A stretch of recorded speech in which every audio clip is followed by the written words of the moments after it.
नमस्कार, Vibhas Mishra astrology world में आप सबका पुनः हार्दिक स्वागत है।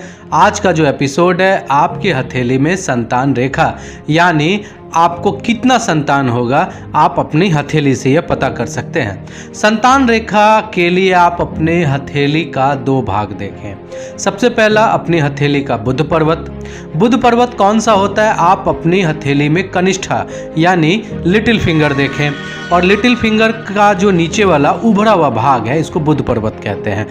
इस बुध पर्वत से हम संतान के बारे में जान सकते हैं कि आपका संतान कितना होगा। आमतौर पे उस बुध पर्वत पर जितनी खड़ी रेखाएं होती है उतना संतान माना जाता है। लंबी रेखाएं पुत्र संतान का और छोटी रेखाएं कन्या संतति का कारक है।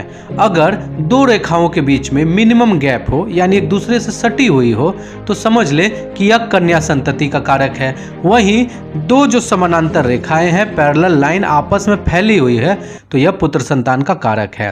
तो बुध पर्वत पर उपस्थित खड़ी रेखाएं आपका संतान का कारक है।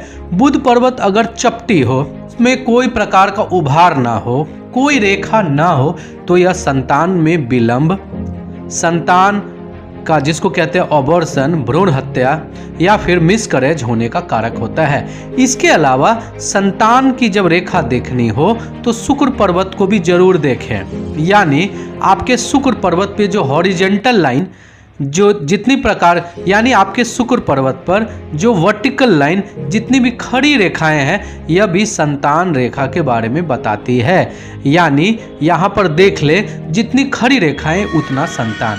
उसमें कुछ रेखाएं होगी जो बिल्कुल स्पष्ट होगी, लंबी होगी, वो पुत्र संतान के बारे में बताती है, और जो छोटी छोटी होगी वो कन्या संतति के बारे में बताती है। इस तरीका से आप अपनी हथेली में बुध पर्वत पर उपस्थित खड़ी रेखाएं और शुक्र पर्वत पर उपस्थित खड़ी रेखाओं के द्वारा संतान के बारे में जानकारी हासिल कर सकते हैं। कभी कभी ऐसा भी होता है कि बुध पर्वत पर एक ही खड़ी रेखा हो, तो स्थिति ऐसी बताती है कि ऐसे जातक का विवाह का 2 वर्ष 3 वर्ष पश्चात तक कोई संतान नहीं होगा, विलंब से संतान होगा, पर एक ही संतान वो पुत्र होगा। ये आप शोध है, इस पर जो हमने रिसर्च किया है वो आप मान के चले।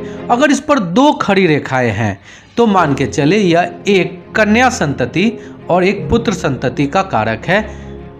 3 रेखाएं हैं जिसमें 2 छोटी रेखा और 1 बड़ी रेखा है, तो यानी 1 पुत्र संतति और 2 कन्या संतति का कारक है। कभी कभी ऐसा होता है कि एक रेखा जो है बिल्कुल अस्पष्ट है, तो ऐसी स्थिति में आप मान के चले कि एक बच्चा जो है मिसकैरेज हो गया, एक बच्चा जिसका किसी कारण से जिसका गर्भपात हो गया, और एक संतान फिर हुई और फिर दूसरा संतान हुई। अब सवाल है कि हम यह कैसे समझेंगे कि पहला संतान ही पुत्र हो या पहला संतान पुत्री हो। तो इसको हम लोग लेफ्ट टू राइट देखेंगे, यानी इसका कैलकुलेशन हम लोग लिटिल फिंगर से करेंगे। यानी लिटिल फिंगर जो बुध पर्वत है वहां से टुवर्ड्स हम लोग जाएंगे राइट की ओर और बृहस्पति पर्वत तक। अब यहाँ बुध पर्वत पर जितनी खड़ी रेखाएं हैं अब आप गिनते चले। बुध पर्वत यानी लिटिल फिंगर से जो रेखा को काउंट करना स्टार्ट करेंगे, बाएं तरफ से और दाहिनी तरफ जाएंगे।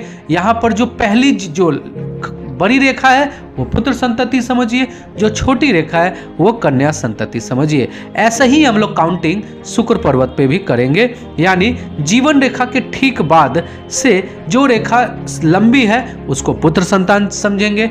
अगर पहली रेखा छोटी है तो यानी समझेंगे कि पहला संतान स्त्री होगा। तो इस तरीका से आप अपनी हथेली से यह पता लगा सकते हैं कि आपकी जो संतति है वो पुत्र संतति है या फिर कन्या संतति है। फिर भी अगर किसी प्रकार का संतान होने में समस्या हो तो गोपाल मंत्र का जाप, संतान गोपाल मंत्र का आप जाप करके, भगवान बृहस्पति की उपासना करके, अपनी हथेली का इंडेक्स फिंगर में टोपाज रत्न या फिर येलो सफायर पीला पुखराज रत्न धारण करके, बृहस्पतिवार के दिन केले का जड़ में भगवान विष्णु का फोटो स्थापित करके और वहां पर बृहस्पति व्रत कथा का पाठ करके, बृहस्पतिवार के दिन उपवास करके भी आप संतान का सुख प्राप्त कर सकते हैं। पूरा डिटेल अगर आप इसमें चाहिए तो हमारा कॉन्टैक्ट नंबर है, उसमें संपर्क करके इसका डिटेल हासिल कर सकते हैं। नमस्कार।